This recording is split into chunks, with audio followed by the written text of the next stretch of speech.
To look at Stephen Singer today, you might assume he came from a rich, affluent family, but the reality is quite different. Well, I was born and raised in Philadelphia, specifically in Northeast Philadelphia, solid middle-class family. My father was an electrician by trade and went into the air conditioning and refrigeration business for many, many years. He always encouraged me to try other things. So after committing to attend Temple University, Stephen decided that his last summer before school should be spent trying something different. I was 17 when I got this job, and it was only supposed to be for the summer. I just wanted to see what it was like to work in a real place. A place where I got dressed up, I wore a suit and a tie, and it was a wholesale jeweler around the corner. Summer turned into Christmas, turned into a year, and it's safe to say Stephen was hooked.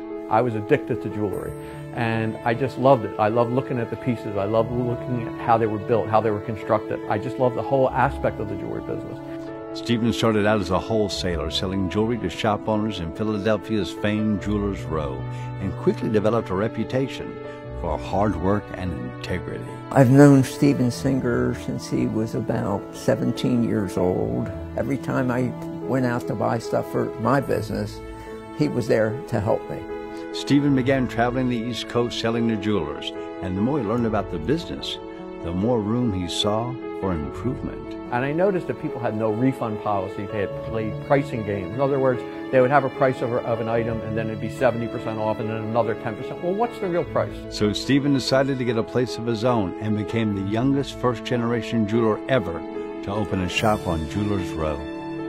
We opened up the smallest store on Jewelers Row. The store it's still there actually. It's right down the block. It's 8 by 18. It was formerly a stairwell. It had 3 showcases. It didn't have any more room than 2 or 3 people could even fit in the store. We came up with a system called the perfect price, where we have one price. We have an unconditional money-back guarantee. Whatever the guarantee that you think it should be, that's what our guarantee is. But even with this fresh new approach to sales, Stephen soon discovered there was a lot more involved to survive in retail jewelry. We opened up October 7th, 1980. Gold was in the 800s. It hit all-time high at that point.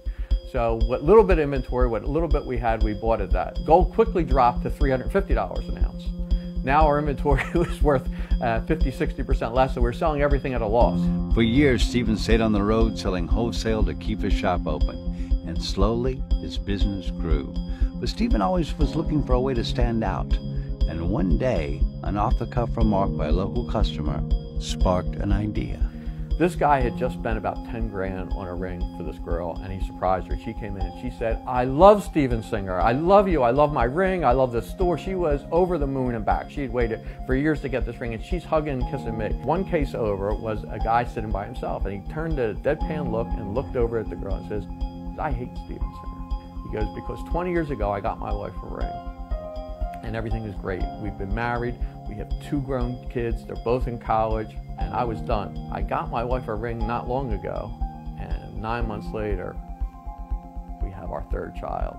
Now I'm doing diapers, baby bottles, feedings, all kinds of stuff, and I have another kid in college, and it's all his fault. I hate Stephen Singer."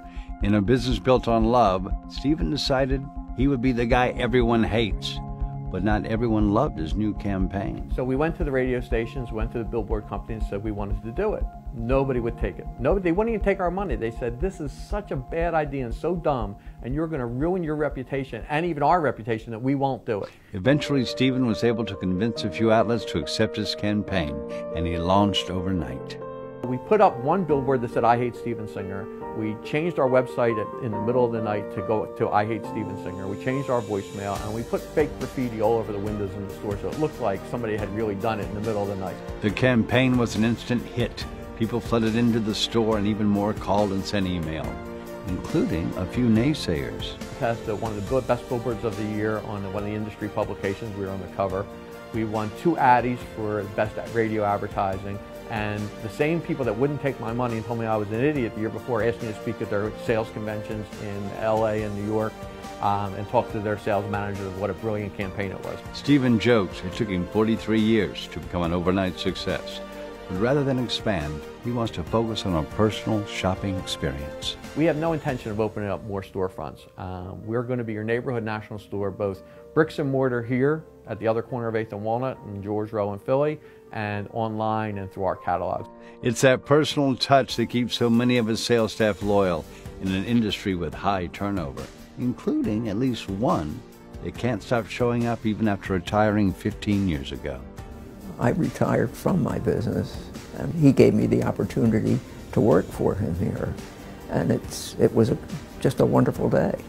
And if he called me up tomorrow and said, "You want to come in for a couple of weeks?" I would do it.